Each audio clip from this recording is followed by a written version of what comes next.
The alarm screamed through the corridors of the transport ship Horizon's Edge.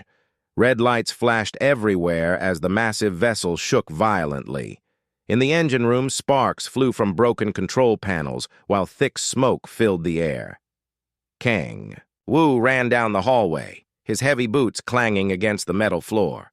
As a mining engineer, he knew ships well. The sounds he heard meant only one thing: total engine failure. Behind him, other crew members rushed toward the escape pods. All. "Hands to emergency stations!" Captain Torres's voice crackled over the speakers. "Prepare for immediate evacuation." Li Na was already at her pod when Kang Wu reached the escape bay. The young scientist had been studying alien plant samples in her lab when the crisis began. Now she quickly checked her emergency supplies while the pod's systems powered up. "What happened?" she asked Kang Wu as he climbed into the pod next to hers. "Engine core breach," he replied, strapping himself in. "The whole drive system is gone. We have maybe 10 minutes before this ship tears itself apart." Through the small window, Li Na could see the planet below them. It looked strange with its red-orange atmosphere and purple-tinted clouds. Two suns hung in the alien sky, casting weird shadows across the surface. "Is that where we're going?" she asked. Kang Wu nodded grimly. "It's the only option. The ship's computers say it's habitable, but barely. We'll be lucky if we survive the landing." The escape pods launched one by one. Kang Wu watched as 12 pods shot away from the dying ship. But something was wrong. The planet's atmosphere was thicker than expected. One pod caught fire and exploded. Another spun out of control and disappeared behind a mountain range. His own pod shook as it hit the upper atmosphere. The heat shield glowed bright orange outside his window. Warning lights flashed on his control panel. The navigation computer was failing. "Li Na, can you hear me?" he called into his radio. Static answered him. Then her voice came through, broken and faint. "I'm here. My pod is damaged. The landing system isn't working right." Kang Wu tried to reach the other survivors but got no response. Either their radios were broken or they were already gone. The ground rushed up fast, too fast. Kang Wu braced himself as his pod crashed through some kind of crystal forest. Sharp formations scraped against the hull. Then everything went black. When he woke up, his head was bleeding and his left arm hurt badly. Smoke filled the pod. He had to get out fast. The emergency hatch was stuck, but after several hard kicks, it finally opened. The alien world hit him like a wall. The air was thin and tasted metallic. The gravity felt lighter than Earth's, making his steps feel bouncy. Tall crystal formations surrounded his crash site. They looked like trees, but they were made of some kind of glowing mineral instead of wood. The sky was the color of rust. 2 purple suns hung overhead, smaller than Earth's sun but somehow brighter. In the distance, strange mountains rose like broken teeth against the horizon. Kang Wu checked his supplies. The pod's emergency kit had survived. Water tablets, food bars, a basic medical kit, and some tools. His mining equipment was mostly intact, too. But the radio was completely dead, and the emergency beacon wasn't working. A crashing sound echoed through the crystal forest. Someone else had landed nearby. Kang Wu grabbed his tools and headed toward the noise. He found Li Na's pod wedged between 2 large crystal formations. The hull was cracked open like an egg. She was sitting outside holding her head. "Are you okay?" Kang Wu called out. "Li!" Na looked up. Her face was pale, but she smiled when she saw him. "I've been better. My head feels like it got hit by a hammer, but I'm alive." Kang Wu helped her stand. "Any serious injuries?" "I don't think so. Just bruises and cuts." She pointed to her pod. "But my equipment is ruined. The biological scanners are destroyed, and all my research samples are contaminated." They searched the area for other survivors. They found pieces of 3 more pods scattered across the landscape, but no people. Either the occupants had wandered off or they hadn't survived the crash. As the day went on, the two suns moved across the sky in a strange pattern. The light changed from purple to orange to deep red. The temperature dropped quickly when the first sun set. "We need shelter," Li Na said, shivering. "And we need to figure out what's safe to eat and drink here." Kang Wu nodded. He had been thinking the same thing. "There's a cave system in those rocks over there. We can set up a temporary camp." They gathered what supplies they could carry from both pods. Li Na's emergency kit had medical supplies and water purification tablets. Between them, they had enough food for maybe 2 weeks if they were careful. The cave was deeper than it looked, from outside. Strange markings covered the walls, not natural patterns, but something that looked almost like writing. Li Na ran her hands over the symbols. "These look artificial," she said. "I think something intelligent made them." "You mean there are aliens here?" "Maybe. Or maybe there used to be." Li. Na pulled out a small flashlight and examined the markings more closely. "These symbols are carved deep into the rock. They're old, but I can't tell how old." As night fell, the temperature dropped even more. The crystal formations outside began to glow with a soft blue light. Strange sounds echoed across the landscape, howls and clicks that definitely didn't come from any earth animal. Kang Wu built a small fire using pieces of wood-like material from dead crystal trees. The flames burned with an odd green color, but they gave off heat. "What do you think happened to the others?" Li Na asked, staring into the fire. "I don't know. Maybe some of them survived the landing and are looking for shelter like us. Maybe they're hurt and need help. Or maybe—" He didn't finish the sentence. Li Na understood. Space travel was dangerous. Even with all their technology, people died in accidents. They might be the only humans left alive on this entire planet. "So what do we do now?" she asked. Kang Wu poked the fire with a stick. "We survive. We figure out how to get food and water. We explore and see if there are any other humans alive, and we try to find a way to contact Earth. And if we can't?" Kang Wu looked at her seriously. "Then we make this place our new home." Outside the cave, the alien night was full of sounds they didn't recognize. Strange lights moved across the sky, not stars, but something else. The crystal forest glowed brighter in the darkness, casting weird shadows that seemed to move on. Their own. Li Na wrapped herself in her emergency blanket and tried to sleep. But her mind was full of questions. What kind of creatures lived on this world? Were they dangerous? Would she and Kang Wu ever see Earth again? Kang Wu sat by the fire, keeping watch. He was thinking about the same things, but he was also thinking about the cave markings. Someone or something had lived here before. Tomorrow, they would start learning about their new world. He just hoped they would live long enough to understand it. The morning brought new challenges. When Kang Wu woke up, the fire had died down to glowing embers.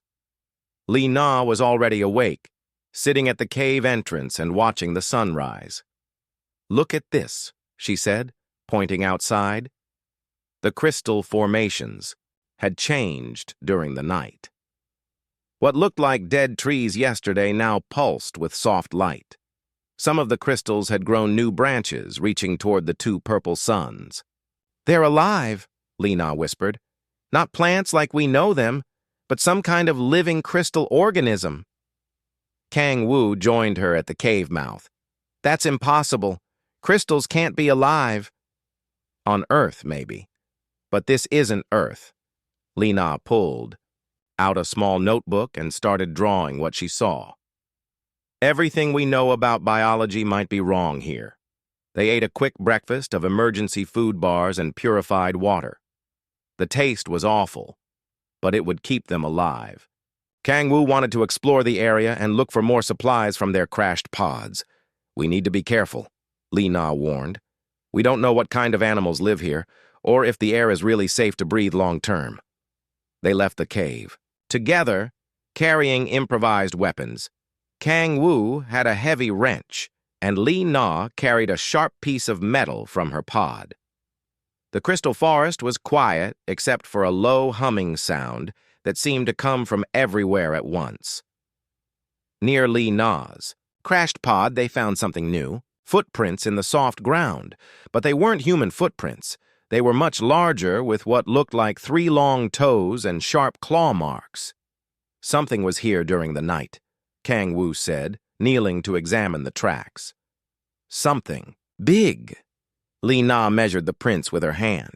At least 8 feet tall based on the stride length, and look at these claw marks. Whatever made these could easily tear through metal. They followed the tracks for a short distance, but lost them when the creature had walked across solid rock. Kang Wu was checking his damaged pod for useful equipment when Li Na grabbed his arm. "Don't move," she whispered. "We're being watched." Kang Wu slowly turned his head. Through the crystal formations, he could see shapes moving.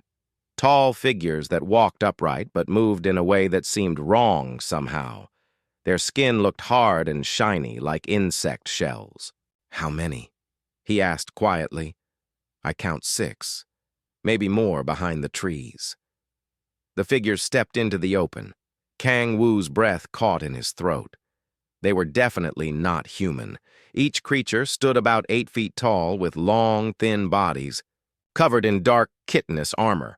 Their heads were elongated with large, compound eyes that sparkled like jewels. 4 arms extended from their torsos, each ending in hands with too many fingers. The creatures spoke to each other in clicking, buzzing sounds. One of them pointed at the humans with a tool that looked like a cross between a spear and some kind of electronic device. "I think they're deciding whether to kill us," Kang Wu said. Li Na stepped forward slowly, her hands raised to show she wasn't holding a weapon. "Maybe they're just curious. We need to show them we're not a threat." The lead creature made a series of rapid clicks. The others spread out, surrounding the humans. Their movements were quick and coordinated, like a military unit. Suddenly, a new sound echoed through the forest. A deep, hungry roar that made even the tall aliens freeze. Something crashed through the crystal trees, moving fast toward them. The new creature that appeared was like nothing from Earth's worst nightmares. It was the size of a small truck, with 6 powerful legs and a mouth full of teeth like sword blades. Its hide was covered in thick, armored scales. Multiple eyes dotted its head, all focused on the group. The tall aliens immediately shifted into a defensive formation, their weapons raised. But Kang Wu could see fear in their movements. This predator was something they were afraid of too. The beast charged at the nearest alien. Kang Wu reacted without thinking. He grabbed a large piece of metal from his crashed pod and threw it as hard as he could. The makeshift projectile hit the creature in the side of the head, distracting it. "Li Na, the fire extinguisher!" he shouted. Li Na understood immediately. She grabbed the emergency fire extinguisher from her pod and activated it. A cloud of white chemical foam engulfed the predator's head, blinding it temporarily. The tall aliens took advantage of the distraction. Their weapons fired some kind of energy beam that made the air crackle. The predator roared in pain and anger. Thrashing wildly, Kang Wu spotted a weakness. The creature's legs were thinner where they joined its body. He grabbed his heavy wrench and charged forward, striking at the joint as hard as he could. The creature stumbled. The aliens pressed their attack, their energy weapons cutting deep wounds in its armored hide. After a few more seconds of fighting, the beast retreated, limping away into the deeper forest. The tall aliens turned back toward the humans. But now their posture was different, less threatening. The leader stepped forward and made a series of softer clicking sounds. Li Na held up her hands peacefully. "I think they're trying to thank us." The leader alien approached slowly. It reached out with one of its 4 hands and touched Li Na's arm gently. Its skin felt warm and smooth, not cold like she had expected. Kang Wu watched nervously as the creature examined Li Na. After a moment, it stepped back and made more clicking sounds to its companions. "They're talking about us," Li Na said. "I think they're trying to decide what to do with us." The aliens formed a circle and had what appeared to be a discussion. Their clicking language was rapid and complex. Some of them gestured toward the humans, while others pointed in the direction the predator had gone. Finally, the leader returned to the humans. It pointed to itself and made a sound that might have been a name. Then it pointed toward the humans with a questioning gesture. "I think it wants to know what we're called," Li Na said. She pointed to herself. "Li Na." Then she pointed to Kang Wu. "Kang Wu." The alien tried to repeat the sounds, but its mouth wasn't designed for human speech. What came out was a series of clicks and buzzes that sounded vaguely like their names. The leader then gestured for them to follow. The other aliens formed a loose escort around them as they walked through the crystal forest. "Where do you think they're taking us?" Kang Wu asked. "Hopefully somewhere safe," Li Na replied. "But keep your weapons ready, just in case." They walked for about an hour through increasingly dense crystal formations. The structures here were different, more organized, like they had been shaped deliberately. Some of the crystals formed archways and tunnels that looked almost architectural. Finally, they emerged into a large clearing, Kang Wu and Li. Na stopped and stared in amazement. It was a city. Not a human city, but definitely a place where intelligent beings lived. The buildings were grown rather than built, shaped from the same living crystal as the forest. They curved and spiraled in impossible ways, defying gravity and human understanding of engineering. Hundreds of the tall aliens moved through the settlement. Some tended to gardens of crystal plants. Others worked on what looked like machinery, though it was unlike any technology the humans had ever seen. Children ran between the adults, smaller versions of the aliens, but with softer, less armored skin. They stopped to stare at the strange, visitors with curious compound eyes. The leader alien spoke to a group of elders who emerged from the largest building. The conversation was long and animated.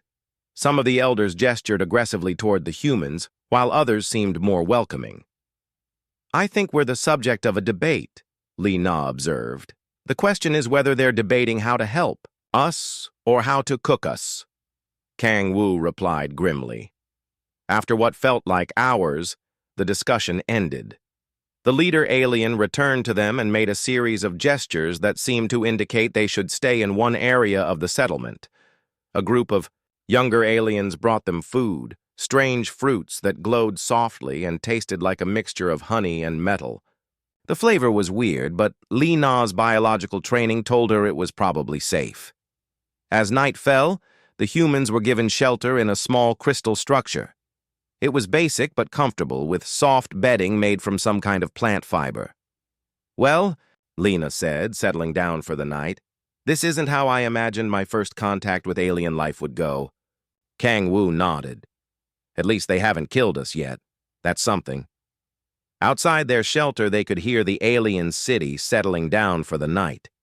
Strange music drifted through the air, haunting melodies that sounded like a combination of whale songs and wind chimes. "Tomorrow we need to learn more about them," Li Na said, "and figure out if they can help us contact Earth." "If Earth is even still there to contact," Kang Wu added quietly. It was a sobering thought. They were further from home than any humans had ever been, living among aliens they couldn't communicate with properly. But they were alive, and for now, that was enough. 3 weeks had passed since their arrival in the alien settlement. Kang Wu and Li Na had learned much about their hosts, who called themselves the Thekri. The name sounded like clicking beetles when the aliens said it, but the humans could manage a rough approximation. Li Na spent her days studying the Thekri's relationship with their crystal environment. She discovered that the crystalline structures weren't just buildings, they were living partners. The Thekri could somehow communicate with the crystals, making them grow into specific shapes and functions. It's like they have a biological internet, she explained to Kang Wu one evening. The crystals share information across the entire settlement. They can sense changes in weather, detect approaching predators, even monitor the health of individual Thekri. Kang Wu had been studying their technology, which was completely unlike anything humans had developed. Instead of metal and electronics, the Thekri used living organisms for everything. Their tools were specially bred creatures that could cut, lift, or manipulate objects. Their lights were bioluminescent organisms that responded to touch. "It's incredible," he said, examining a Thekri cutting tool that looked like a cross between a crab and a pair of scissors. "But it's also frustrating. I understand machines, but I don't understand biology well enough to work with their systems." The language barrier was slowly breaking down. A young Thekri named Kethva had appointed herself as their teacher.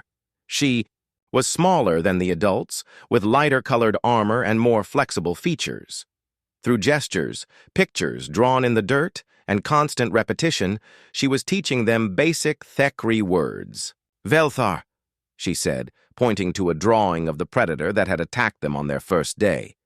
"Velthar dangerous, Velthar hunt, Velthar kill." "We understand," Li Na replied, using the Thekri word for comprehension that sounded like Kliktar. But understanding the language was only part of the challenge. The humans were beginning to realize that the Thekri society was in serious trouble.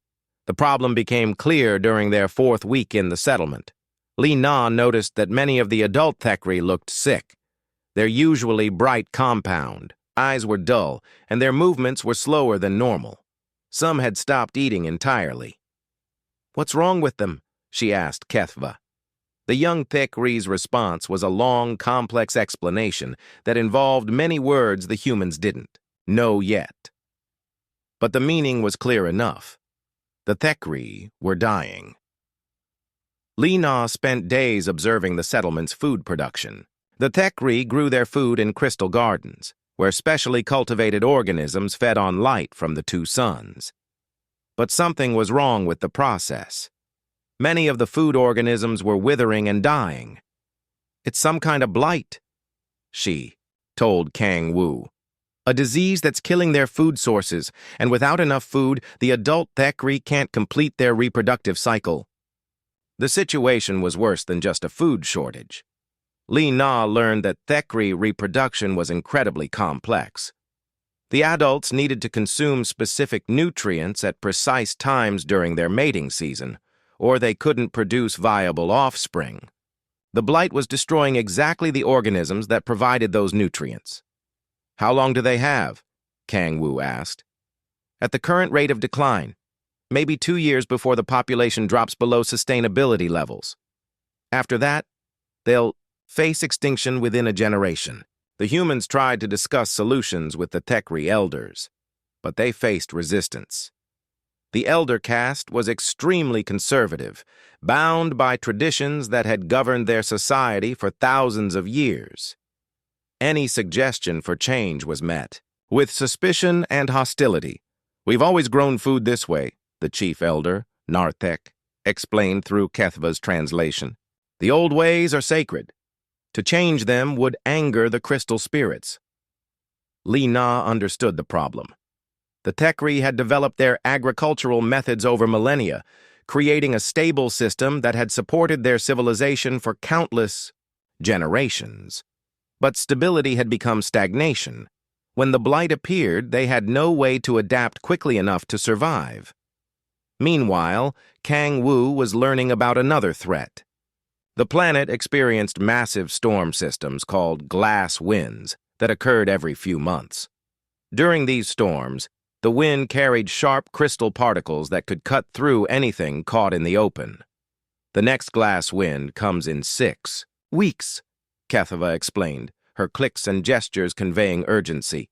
"All must shelter. All must hide." Kang Wu examined the Thekri storm shelters and was horrified by what he found.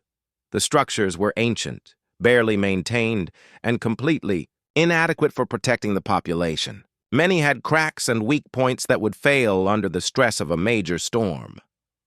"These shelters will kill more people than they save," he told Li Na. "The design is all wrong. They're too rigid. When the wind hits them, they'll shatter like glass." But when he tried to explain this to the Thekri engineers, he met the same resistance Li Na had encountered with the farmers. The shelters had been built according to ancient traditions. To modify them would be blasphemy. The humans found themselves caught between their desire to help and the Thekri's unwillingness to change. Every day, more adult Thekri showed signs of malnutrition. Every day, the approaching glass wind grew closer. "We have to do something," Li Na said one evening as they sat in their crystal shelter. "We can't just watch them die." "But what can we do?" Kang Wu replied. "They won't listen to us. We're outsiders, aliens. They don't trust our ideas." The answer came from an unexpected source. Kethva visited them that night, moving quietly to avoid detection by the elder guards.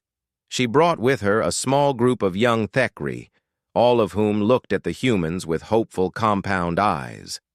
"We listen," she said in her improving human speech. "Young ones want to learn, want to try new ways." "But the elders," Li Na began. "Elders follow old paths to death," Kethva interrupted. "Young ones choose life. You teach us?" It was a dangerous proposition.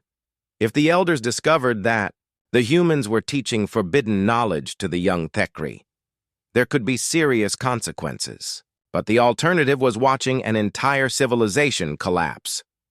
"What do you want to learn?" Kang Wu asked. Kethva's response was immediate. "Everything. Over the next few days, the humans began secretly teaching the young Thekri about human, agricultural techniques and engineering principles. Li Na showed them how to create nutrient solutions that could supplement their dying food sources. Kang Wu explained the principles of flexible architecture that could withstand dynamic stress. The young Thekri were eager students.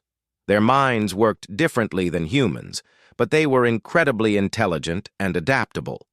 They began experimenting with hybrid techniques that combined human knowledge with Thekri biological mastery. "Look," Kethva said excitedly, showing Li Na a new type of food organism they had created. "We take your nutrients, mix with crystal growth patterns. New food grows faster, resists blight." The results were promising but small scale. To make a real difference, they would need to implement changes across the entire settlement, and that would require convincing the elders or finding a way around them. The crisis came sooner than expected. Scouts reported that the approaching glass wind was larger than usual, a massive storm system that could devastate the entire region. The existing shelters wouldn't be enough. "We have to act now," Kang Wu told Li Na. "If we wait for permission, they'll all die."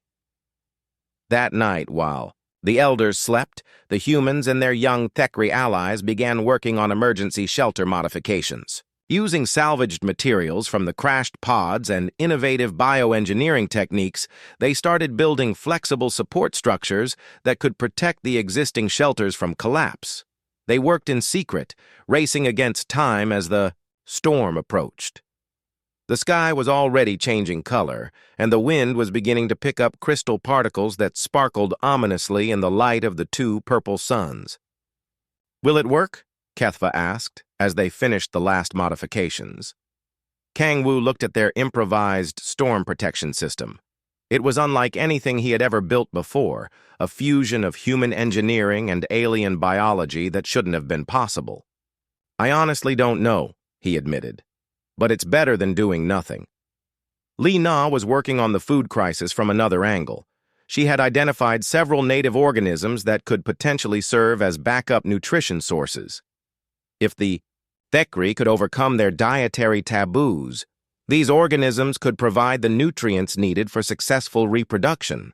"The problem isn't just biological," she explained to the group. "It's cultural. We're asking them to change everything they believe about food and survival." As the first winds of the glass storm began to howl across the settlement, the humans and their young Thekri allies huddled in their modified shelter. Outside, crystal particles began to rattle against the walls like hail. "Either this works, or we all die together," Kang Wu said grimly. The storm was about to test everything they had learned about their new world and everything they had tried to teach their alien friends. The next few hours would determine whether human ingenuity and Thekari adaptability could overcome thousands of years of rigid tradition. The glass wind arrived with the fury of 1,000 screaming demons. Crystal particles filled the air like deadly snow, driven by winds that howled at speeds no Earth storm could match.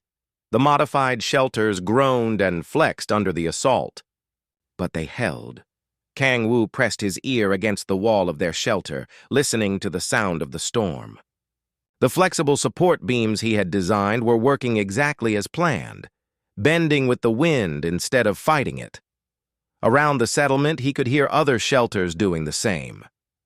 "It's working," he whispered to Li Na. "The modifications are actually working." But not everyone was celebrating. Through the storm's noise, they could hear angry voices from the elders' shelter. Narthek and the other leaders were furious about the unauthorized changes to their sacred structures. "They'll punish us when this is over," Kethava said, her compound eyes reflecting worry. "The elders do not forgive those who break tradition." Li Na touched the young Thekri's arm gently. "Let's worry about surviving the storm first. We'll deal with the elders later." The glass wind lasted for 18 hours.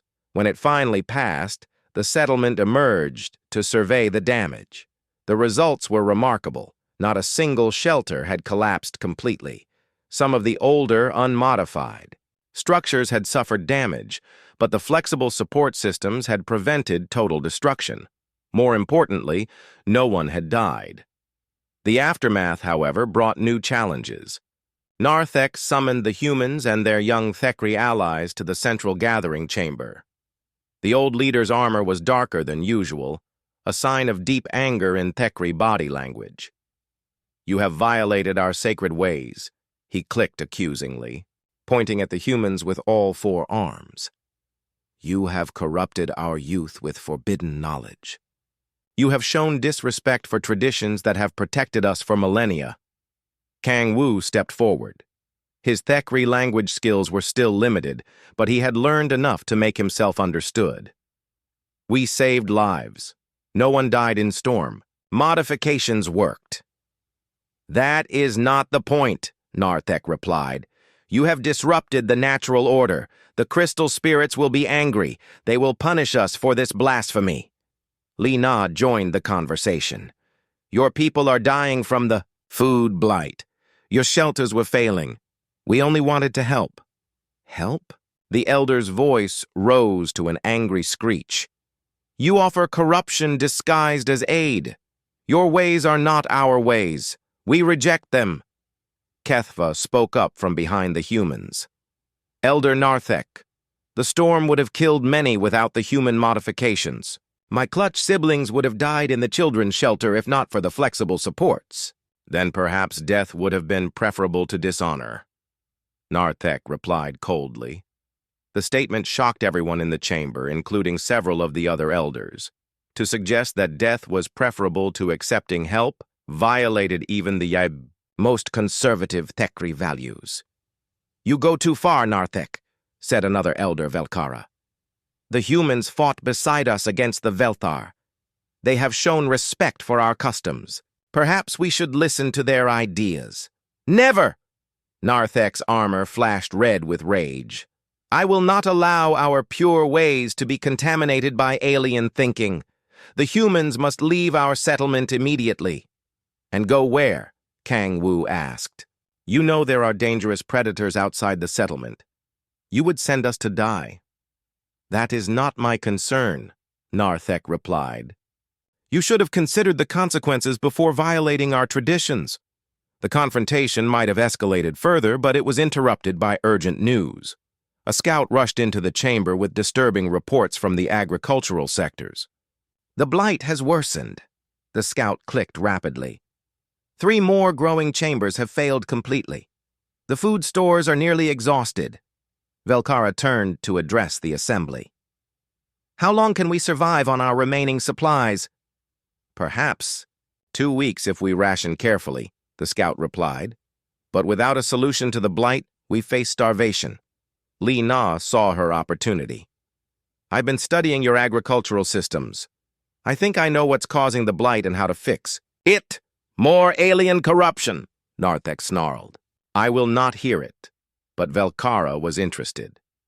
"Explain your theory, human Li Na." Li Na moved to the center of the chamber, where a holographic display showed the settlement's layout. The technology was another example of Thekri bioengineering, living organisms that could project three-dimensional images. "Your food organisms depend on a specific symbiotic relationship with the crystal matrix," she began.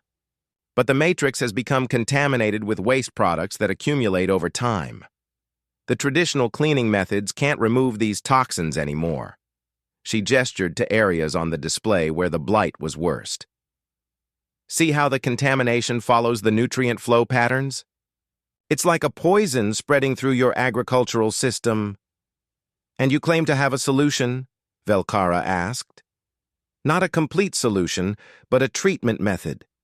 On Earth, we use crop rotation and soil remediation to deal with similar problems. I believe we can adapt these techniques to work with your crystal-based agriculture." "Impossible," Narthek interrupted. "Our growth chambers have been arranged in their current pattern for over 1,000 years. To change them would destroy the harmonic resonance that keeps the crystals healthy." Li Na nodded respectfully. "I understand your concerns, Elder Narthek, but I'm not suggesting we destroy the existing pattern. Instead, we could introduce new organisms that work within your harmonic system but can process the accumulated toxins." She pulled out her notebook, which was now full of sketches and observations. "About Thekri biology. These are some Earth bacteria that I think could be modified to work with your crystal matrix. They would clean the toxins without disrupting the existing symbiotic relationships." Kethava leaned forward, studying the drawings with interest. "These organisms are very small, yes? They could fit between the crystal structures without damage?" "Exactly," Li Na confirmed. "And they could be engineered to die off naturally once the cleaning process is complete, so they wouldn't become a permanent disruption to your ecosystem." The chamber fell silent as the elders considered this proposal. It was innovative, but not completely revolutionary. It worked within existing Thekri systems rather than replacing them entirely. "The theory has merit," admitted Velkara, "but implementation would require extensive bioengineering. Do we have the resources for such an undertaking?" "We do if we work together," Kang Wu said. "My engineering knowledge combined with your biological mastery could make this possible." "And the young ones could help," Kethva added. "We learn quickly and work hard." Narthek's armor was still flashing with anger, but several other elders seemed convinced. The food crisis was too serious to ignore, even if the solution came from aliens. "I propose we conduct a small-scale test," Velkara suggested. "Use one of the damaged growth chambers as an experimental site. If the human methods fail, we lose nothing. If they succeed, we can consider broader implementation."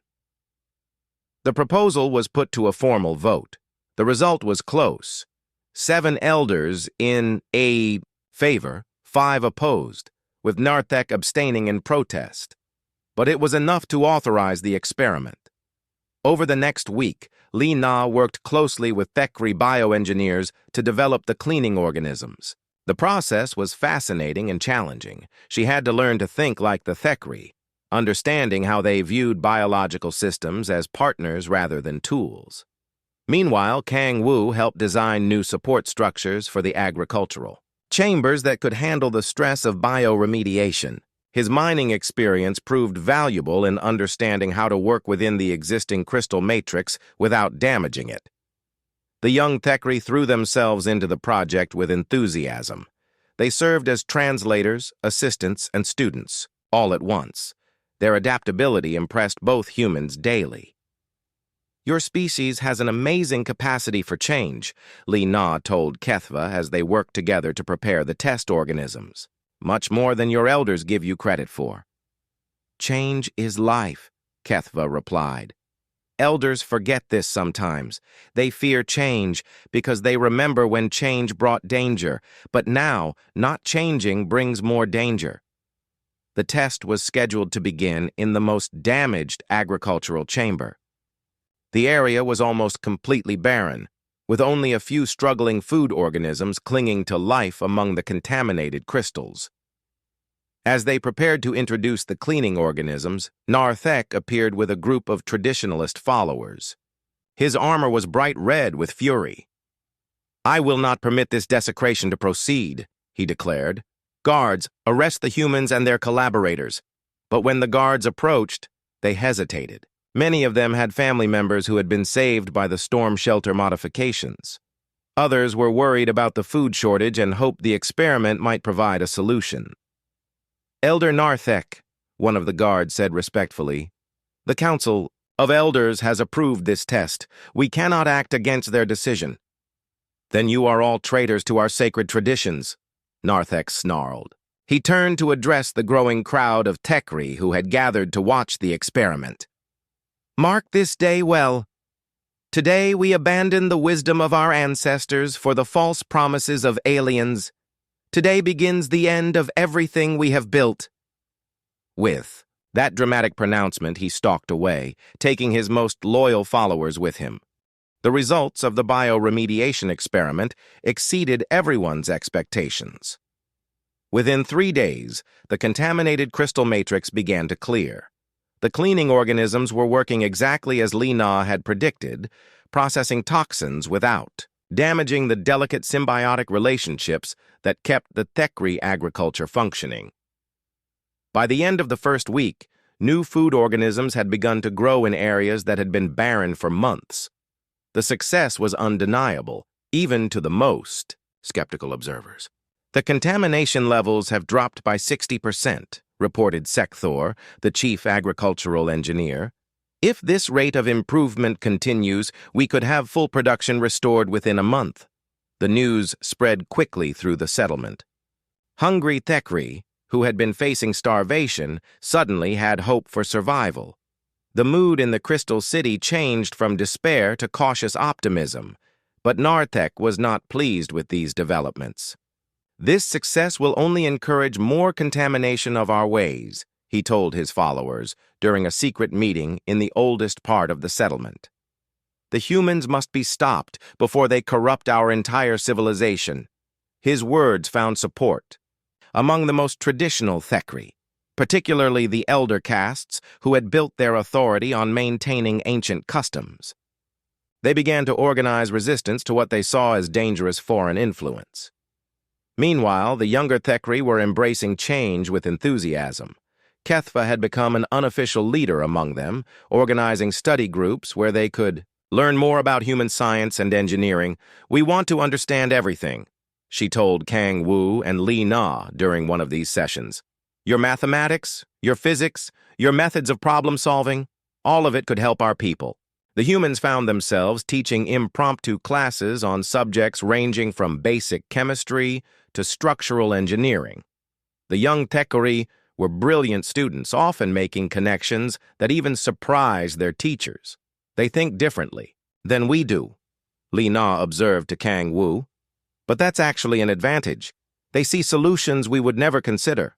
The success of the agricultural project led to other innovations. Young Thekri began experimenting with hybrid technologies that combined human principles with their own biological mastery. They developed new construction techniques that were stronger and more flexible than traditional methods. They created communication systems that could work over longer distances than the standard crystal networks. Each innovation was small, but together they represented a fundamental shift in how the Thekri approached problems. Instead of relying solely on ancient traditions, they were learning to adapt and experiment. This rapid change terrified the traditionalists. "They are losing their identity," Narthek complained to the other conservative elders. "Soon they will be neither human nor Thekri." but some mongrel combination that belongs to neither species. His concerns weren't entirely unreasonable. The young Thekri were changing rapidly, adopting human ways of thinking and solving problems. They were becoming something new, not quite traditional Thekri, but not human either. The crisis came to a head during the next Council of Elders meeting. Velkara had called the session to discuss expanding the bioremediation project to other agricultural chambers. But Narthek had other plans. "I call for an immediate vote of no confidence in the current council," he announced as soon as the session began. "These elders have failed in their duty to preserve our sacred traditions." The demand shocked everyone present. Votes of no confidence were rare in Thekri society and typically only used during times of extreme crisis. "On what grounds do you make this accusation?" Velkara asked calmly. "On the grounds that you have allowed alien contamination to spread throughout our settlement," Narthek replied. "You have permitted the corruption of our youth. You have authorized the violation of our most sacred agricultural practices. You have betrayed everything our ancestors built." "The agricultural project has been a success," pointed out another elder. "Food production is returning to normal levels. Our people are no longer facing starvation." "At what cost?" Narthek's armor flashed red with anger. "We have traded our souls for temporary relief. We have abandoned the wisdom of millennia for the false promises of aliens who know nothing of our true nature." The debate that followed was heated and emotional. The progressive elders argued that adaptation was necessary for survival. The traditionalists insisted that some things were more important than life itself. "What good is survival if we lose what makes us Thekri?" asked one of Narthek's supporters. "Better to die with honor than to live as corrupted beings." "And what honor is there in letting our children starve when we have the means to save them?" Velkara countered. The argument continued for hours, growing more bitter with each exchange. Finally, Narthek called for the vote he had demanded. The result was devastating for the progressive faction. 7 elders voted with Narthek, 6 supported Velkara, and 2 abstained. It was enough to dissolve the current council and call for new leadership. "By the authority granted to me as senior elder, I hereby assume emergency leadership of this settlement," Narthek declared. "My first act is to order the immediate expulsion of the human aliens and the arrest of all Thekri who have collaborated with them." The chamber erupted in chaos. Kethva and the other young Thekri who had been observing the proceedings began clicking frantically in their native language. Several of the progressive elders protested loudly. "You cannot do this," Velkara said. "The humans have done nothing but help us. They saved lives during the glass wind. They solved our food crisis. They have corrupted our way of life," Narthek replied firmly. "That corruption ends now." Guards loyal to the traditional faction moved to carry out Narthek's orders, but they found resistance from unexpected sources. Some of the other guards, particularly the younger ones, refused to arrest the humans or their Thekri allies. "These humans fought beside us against the Velthar," said one guard captain. "They risked their lives to save our children during the storm. I will not treat them as enemies." The settlement quickly divided into 2 factions. The traditionalists controlled the main government buildings and had the support of the elder castes. But the progressives had the backing of most of the younger Thekri and many of the middle-aged adults who had benefited from the human innovations. Fighting broke out in several areas of the settlement. It wasn't the deadly warfare that humans might have waged, but rather a series of confrontations where each side tried to control key locations and resources. Kang Wu and Li Na found themselves at the center of the conflict. Kethva and her followers had formed a protective circle around them, but their position was precarious. "We need to get out of here," Kang Wu said as sounds of fighting echoed through the crystal corridors. "This is our fault. If we leave, maybe they can reconcile." "No," Kethva said firmly. "Conflict was always coming. Traditionalists fear change too much. Progressives need change too much. You just made choice happen faster." Li Na understood what the young Thekri meant. The tension between tradition and adaptation had been building in Thekri society for generations. The human arrival had simply forced the issue into the open. "But where can we go?" she asked. "Narthek will never allow us to stay in the settlement." "Then we make new settlement," Kethva replied. "Away from traditionalists. Place where we can build better way." The idea was radical and dangerous. The crystal forest outside the main settlement was full of predators and hazards. Starting a new community from scratch would be incredibly difficult. But, as the sounds of conflict grew louder, it became clear that they had little choice. The traditionalists would never accept their presence, and staying would only make the internal fighting worse. "How many would come with us?" Kang Wu asked. Kethva conferred quickly with the other young Thekri. "Maybe 50, maybe more, mostly young ones, but some middle-aged who believe in change." It wasn't many compared to the main settlement's population, of several hundred, but it was enough to start something new. "We'll need supplies, tools, seeds for growing food," Li Na said, thinking practically about what such an exodus would require. "And we'll need to find a defensible location," Kang Wu added. "Somewhere we can build shelters and establish agriculture." The planning took place in hurried whispers as the conflict raged around them. Progressive Thekri slipped away from the EE, fighting to join their group, bringing supplies and equipment when they could. By dawn, they were ready to leave. The group had grown to nearly 70 individuals, mostly young Thekri, but including several experienced adults who brought valuable skills. As they prepared to depart, Velkara appeared with a small group of progressive elders. The former council leader looked exhausted and sad. "I cannot come with you," she said. "My duty is to remain and try to moderate Narthek's extremism. But I want you to know that many of us believe you are doing the right thing." She pressed a crystal data storage device into Lena's hands. "This contains our agricultural and engineering databases. Use it to build something better than what we have become." The exodus began just as the sun rose over the crystal forest.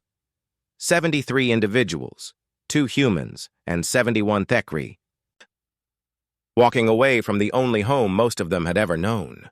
6 months after leaving the original settlement, the new community had grown into something remarkable. The refugee camp had evolved into a thriving village that combined the best of human and Thekri knowledge. Their new home sat in a valley, protected by tall crystal formations that provided natural shelter from glass winds. Kang Wu had designed flexible structures that could expand and contract with the living crystal matrix, while Li Na had established agricultural systems that were more efficient than anything the traditional settlement had ever achieved. The hybrid technologies they developed were impressive. Buildings that could repair themselves using biological processes, communication networks that spanned great distances through crystal resonance, food production systems that yielded 3 times more nutrition than traditional methods. "We've created something unique here," Li Na observed as she walked through the settlement's central plaza. "Neither fully human nor fully Thekri, but something new." Kethva, who had become the unofficial leader of the Thekri refugees, nodded in agreement. "The old settlement still struggles with food shortages and structural problems. Here, we have abundance." Word of their success had spread. Small groups of Thekri from the original settlement had begun arriving, seeking to join the new community. Even some of the moderate traditionalists were beginning to question Narthek's rigid policies, but the greatest discovery was yet to come. It happened during routine expansion of the settlement's outer perimeter. A team of young Thekri builders, working to establish new agricultural zones, uncovered something unexpected beneath a cluster of ancient crystal formations. "Kang Wu! Li Na! You must see this!" called Deknara, one of the builders. Her voice carried excitement and confusion in equal measure. The humans rushed to the excavation site, where the Thekri had uncovered what appeared to be artificial structures buried deep beneath the crystal growth. These weren't natural formations.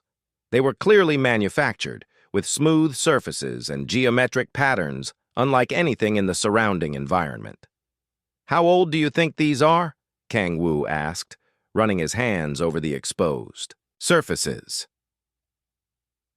Li Na examined the junction where the artificial structures met the natural crystal matrix. The crystal growth patterns suggest these have been buried for thousands of years, maybe tens of thousands.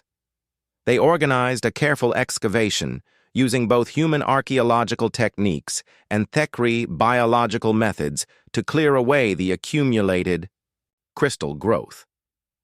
What they found beneath defied all expectations. It was a vast complex of interconnected chambers and corridors, built from materials that seemed to be a fusion of metal, crystal, and something that might have been biological. The architecture was clearly Thekri in origin, but far more advanced than anything the current civilization could produce. "This is impossible," Kethava said as they explored the first chamber. "Our people have never built anything like this. We do not work with metals. We do not create such complex geometries." But the evidence was undeniable. The walls were covered with Thekri script, though in an archaic form that was difficult to read. The few passages they could translate spoke of concepts that seemed almost magical: faster-than-light communication, planetary engineering, stellar manipulation. "I think we found the ruins of an ancient Thekri civilization," Li Na said. "One that was far more advanced than your current society. The implications were staggering. Everything the current Thekri believed about their history and capabilities was apparently wrong. They weren't a simple, traditional people who had always lived in harmony with nature. They were the descendants of a technological civilization that had achieved wonders beyond imagination. Deeper exploration revealed even more mysteries: vast chambers filled with dormant machinery that hummed with potential energy, laboratories containing specimens preserved in crystal matrices for millennia, libraries of data storage devices that could contain the knowledge of entire civilizations. But the most significant discovery came in what appeared to be a central control chamber. The room was dominated by a massive crystalline structure that seemed to pulse with its own inner light. Around it, complex control interfaces waited in silent readiness. "It's some kind of communication array," Kang Wu realized as he studied the configuration. "But the range on this thing would be incredible. It could probably send signals across the entire galaxy." Li Na was examining the data interfaces, trying to understand their function. "There's more to it than communication. Look at these energy flow patterns. This thing is connected to similar installations all over the planet." They brought Kethva and the other Thekri leaders to see the discovery. The young aliens' reactions ranged from awe to confusion to fear. "Our histories speak." "Of the Tekmari," said Velneth, one of the older refugees who had joined their community. "The ancient ones who built wonders and then vanished. We always thought they were myths." "Not myths," Li Na said quietly. "Ancestors. This complex was built by your people's predecessors. The question is, what happened to them?" The answer to that question came from the data storage devices. Working together, the humans and Thekri managed to access some of the archived information. What they found painted a disturbing picture of the ancient civilization's final days. The Tekmari had indeed achieved incredible technological advancement.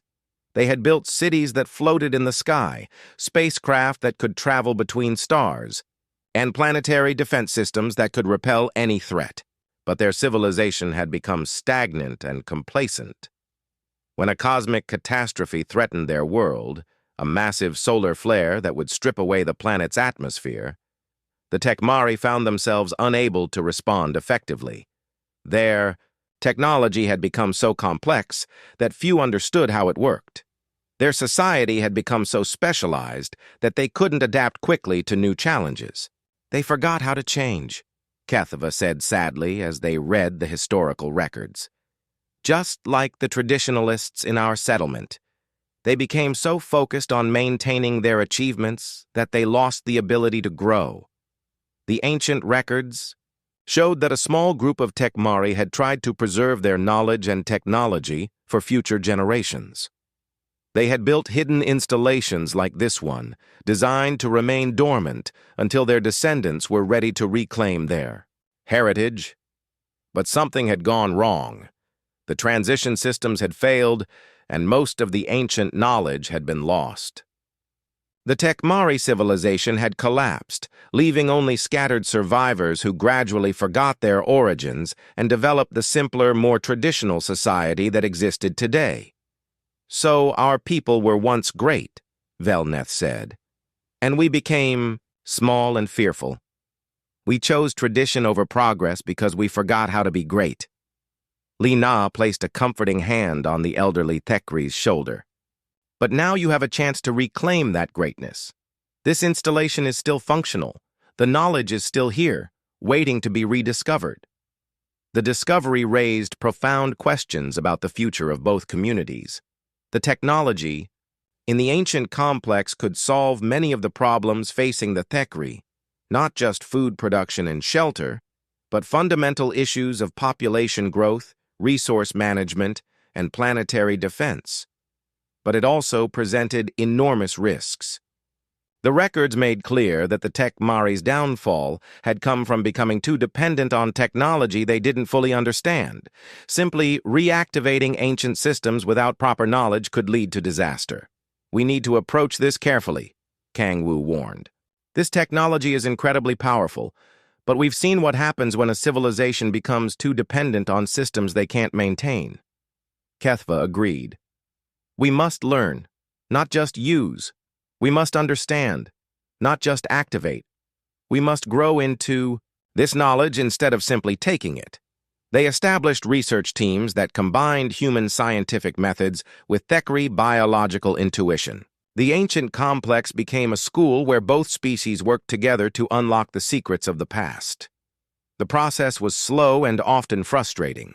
Many of the ancient systems were damaged or incomplete. Some technologies required resources that were no longer available. Others demanded levels of cooperation and coordination that neither species had yet achieved. But gradually, they began to make progress. Small systems came online, providing new capabilities and insights. The communication array began to respond to their commands, though they hadn't yet attempted to activate it fully. "There's something else," Li Na said during one of their daily briefings.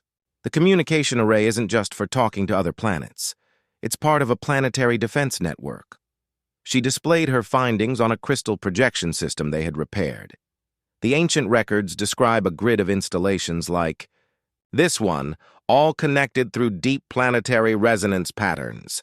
Together, they could create an energy barrier that would protect the entire world from cosmic threats. Kang Wu studied the technical specifications with growing amazement. A planetary shield system. That's beyond anything humans have ever imagined. "But it requires enormous amounts of energy to operate," Li Na continued. "The kind of energy that could only be generated by massive cooperation between all the installations. And from what I can tell, this might be the only one still functional." The urgent message arrived 3 weeks after their discovery of the ancient communication array. It came through one of the restored short-range communication crystals, crackling with interference and desperation. "This is Velkara, from the original settlement," the voice said. "We need immediate help. Narthek is dead. The settlement is under attack. Strange ships in the sky. Many are dying. Please respond if you can hear this."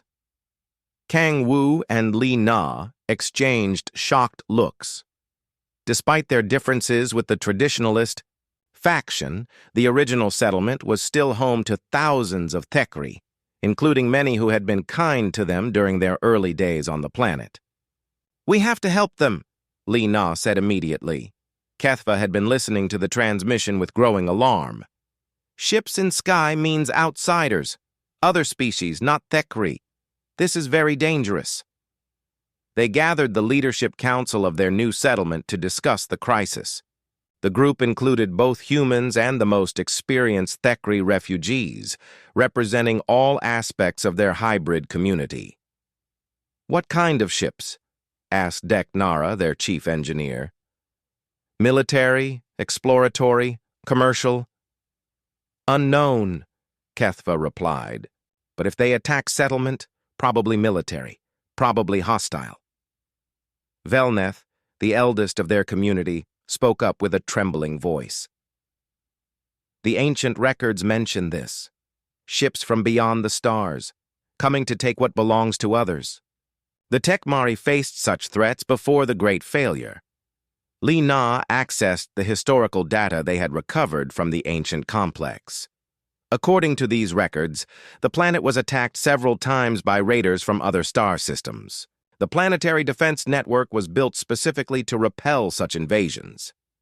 But the defense network isn't functional, Kang Wu pointed out. We've only managed to activate small portions of this installation. A planetary defense system would require coordinating multiple sites across the entire world. Maybe not all sites, Velneth said thoughtfully. The records speak of emergency protocols. If most installations are lost, remaining ones can operate in limited mode.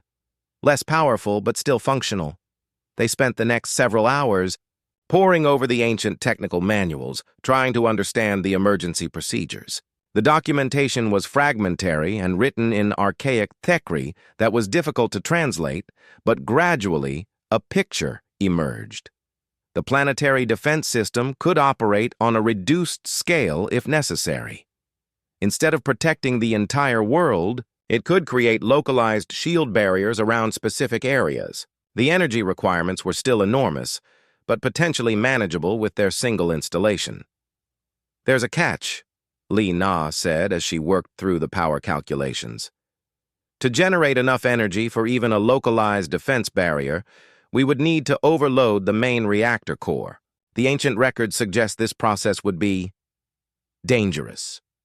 "How dangerous?" Kang Wu asked. "Potentially fatal to anyone directly interfacing with the system during activation," she replied grimly. "The energy flows involved are beyond anything the biological nervous system can safely handle." The revelation cast a shadow over the room. They had the technology to help defend against the invasion, but using it would require someone to sacrifice their life. "I will do it," Kethva said without hesitation. "This is my world, my people. If my death can save thousands, it is a worthy trade." "No," Velneth said firmly. "I am old, near the end of my natural life cycle. The sacrifice should be mine." Several other Thekri volunteered, each arguing why they should be the one to operate the deadly system. The humans watched this display of courage with admiration and horror. "Wait," Kang Wu said, studying the technical diagrams more carefully. "Maybe there's another way.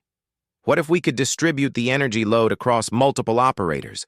Instead of one person taking the full discharge, we could share it among several." Li Na examined his proposal. "The biological interface systems aren't designed for multiple simultaneous users. We would need to modify them extensively." "Then we modify them," Kethva said. "We have human engineering knowledge and Thekri biological mastery. Together, we can make it work." The next phase of their work proceeded with desperate urgency. While teams of engineers worked to modify the ancient interface systems, scouts were sent toward the original settlement to gather intelligence about the invasion. What they found was worse than anyone had feared. The attacking ships were massive, clearly military vessels from a technologically advanced civilization. They had surrounded the settlement and were methodically destroying anything that looked like it might be used for defense or communication. "They're not just raiding," reported one of the scouts. "They're systematically dismantling the entire settlement. This looks like preparation for occupation." More disturbing was the evidence that this wasn't the aliens' first attack on an inhabited world. The ships showed signs of battle damage from multiple conflicts, and their tactics suggested extensive experience in planetary conquest. "Professional invaders," Kang Wu said grimly. "They've done this before, probably many times. The modifications to the ancient interface system took 4 days of non-stop work." Human engineering principles had to be carefully integrated with Thekri biological systems, creating a hybrid interface that could theoretically distribute the energy load among multiple operators. Theoretically was the key word. They had no way to test the system without activating it, and activation meant committing to their plan regardless of whether it worked properly. "We need volunteers," Li Na said as they prepared for the attempt. "At least 6 people to share the energy load. Even distributed, it's going to be extremely dangerous." Every adult in the settlement volunteered. Young and old, experienced and inexperienced, they all stepped forward to risk their lives for the chance to save their people. "Too many volunteers," Kethva observed with a mixture of pride and sadness. "We must choose carefully. Need people who understand both human and Thekri systems." The final team consisted of 3 humans and 3 Thekri: Kang Wu, Li Na, Kethva, Velneth, Deknara, and Sekmari, a young Thekri who had shown exceptional aptitude for the hybrid technologies. As they prepared for the activation sequence, more reports arrived from the original settlement. The invasion was expanding. The aliens had begun landing ground troops and were systematically enslaving the surviving Thekri population. "We can't wait any longer," Velkara's voice crackled over the communication crystal. "They're taking our people away in transport ships. If you're going to help, it has to be now." The 6 volunteers took their positions around the modified interface system. The ancient machinery hummed with barely contained energy, waiting for their commands. "Remember," Li Na said as they prepared to begin, "we need to maintain the connection for at least 10 minutes to establish a stable defense barrier. If anyone's connection fails, the others need to compensate." "And if the system overloads completely?" Deknara asked. "Then we die," Kang Wu said simply.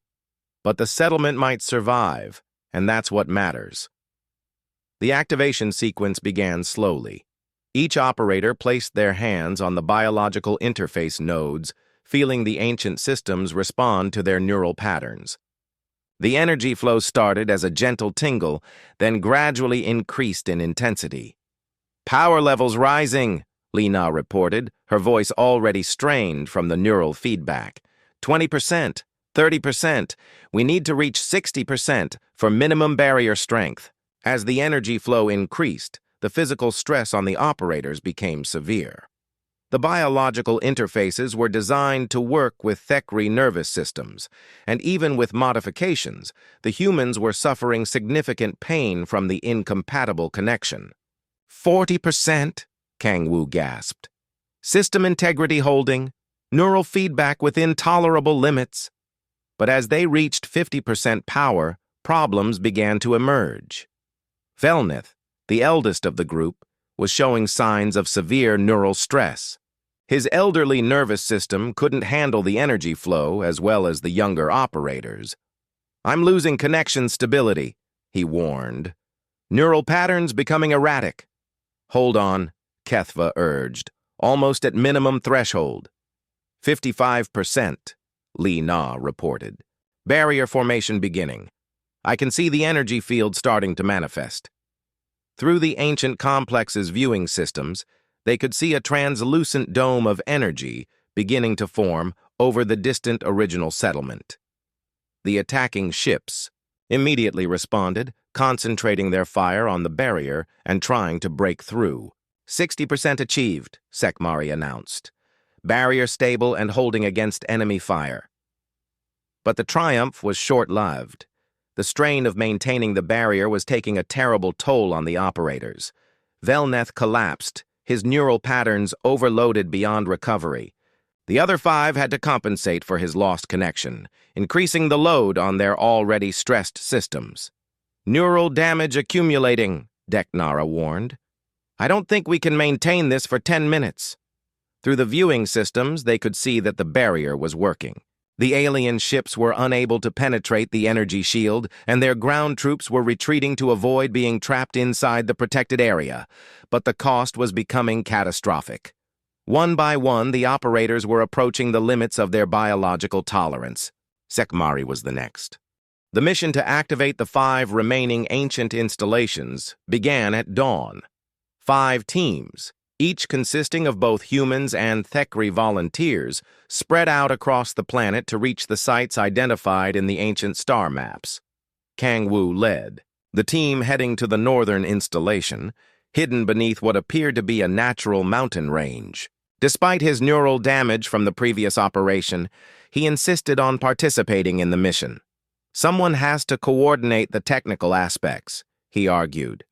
And I know these systems better than anyone except Li Na.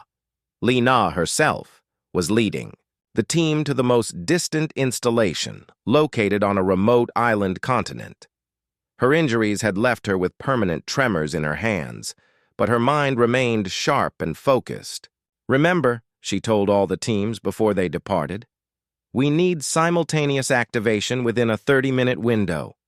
If the timing is off, the harmonic resonance won't establish properly. Kethva stayed behind at the original installation to coordinate communications between all the sites. Her neural damage had affected her mobility, but her understanding of both human and Thekri systems made her the ideal coordinator. The journey to the northern installation took Kang Wu's team through territory controlled by the alien invaders. They moved carefully, avoiding the main transport routes and using natural crystal formations for cover. What they saw along the way was heartbreaking. Entire Thekri settlements had been destroyed or abandoned. Slave transport ships moved constantly between the surface and the alien fleet in orbit, carrying away captured civilians. They're not just conquering the planet, observed Mir Keth, one of the young Thekri on Kang Wu's team. They're harvesting the population. That's how these species operate, Kang Wu replied grimly. They're not interested in coexistence. They want resources and slaves. The northern installation was buried deeper than the first one they had discovered. It took 2 days of careful excavation to reach the main chambers and another day to assess the condition of the ancient systems. Most of the primary systems are intact, reported Tekvar, their biological engineer. But the power cores will need significant restoration before activation. Meanwhile, the other teams were facing their own challenges. Li Na's group had reached their island installation, only to discover it was partially flooded by rising sea levels. The activation chambers were intact, but reaching them would require underwater approaches that could be fatal. The team heading to the eastern installation encountered alien patrols and had to fight their way through enemy positions. 2 Thekri were killed, and several others wounded before they could reach their target site. As the teams worked desperately to prepare their installations for activation, disturbing news arrived from the orbital monitoring stations. The alien fleet was growing larger. Reinforcement ships were arriving from other star systems, bringing the total invasion force to over 50 vessels. They're not taking any chances, Kethva reported during one of their communication sessions. Whatever we're doing, they know. It's dangerous to them. Worse still, the aliens had begun targeting the ancient installations directly. Using some kind of deep-sensing technology, they had identified several of the sites and were sending ground forces to destroy them. Installation 4 is under direct attack, came the frantic report from the southern team. Heavy fighting. We may not be able to complete activation procedures. Installation 3 has been damaged by orbital bombardment, reported another team. Power cores are intact, but control systems are compromised. The situation was deteriorating rapidly. Of the 5 installations they needed to activate, 2 were under attack, 1 was partially destroyed, and the other 2 were still being prepared for operation. We can't wait for perfect conditions, Kang Wu transmitted to all teams. We activate what we can when we can, and hope it's enough. The first installation came online suddenly, as Li Na's team managed to bypass the flooding and reach their control chambers. The activation was rough and uncoordinated, but it worked. Installation 5 operational, Li Na reported, her voice strained by the neural interface feedback. Barrier field establishing, local area protected. One by one, the other teams managed to bring their installations online. The process was chaotic and dangerous, with alien forces attacking several sites during the activation procedures. But human adaptability and Thekri determination proved to be a powerful combination. Installation. 2 operational, came the report. From the Eastern team, even as sounds of battle echoed in the background. Installation 1 maintaining coordination protocol, HFY reported from the original site.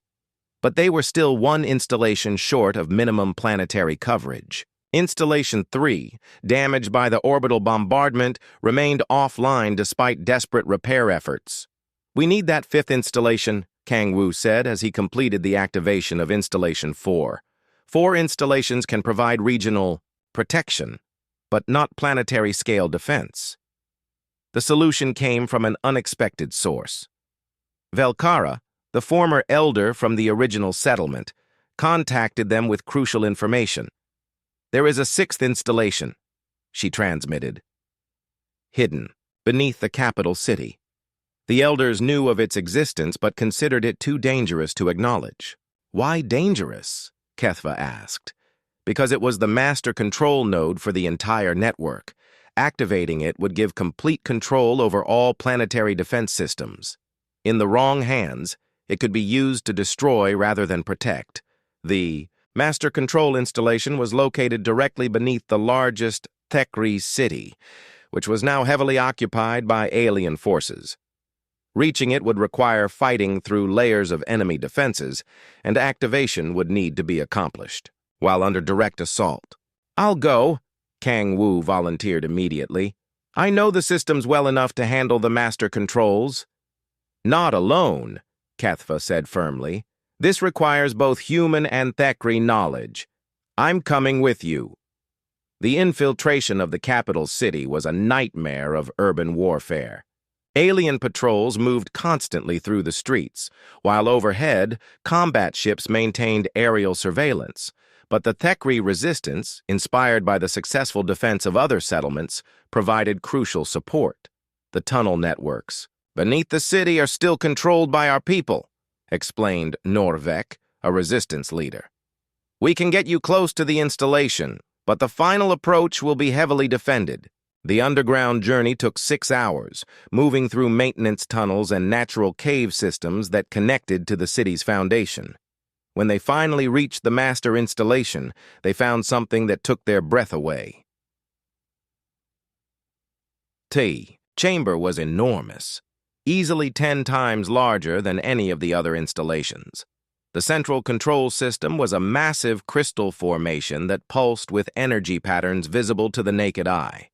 Around it, thousands of smaller control nodes waited for activation. "This is incredible," Kang Wu whispered. "This installation alone could coordinate defense systems across multiple star systems." But their amazement was short-lived. As they began the activation procedures, alien forces breached the installation's outer defenses. The sound of combat echoed through the corridors as Thekri resistance fighters tried to hold back the invaders. "How long do you need?" Norvek asked, his weapon firing continuously at approaching enemies. "Minimum 10 minutes for basic activation," HFY replied. 20 minutes for full system integration." "Then you better work fast," the resistance leader said grimly, "because we can't hold them for 20 minutes. The activation of the master control node was unlike anything they had experienced before.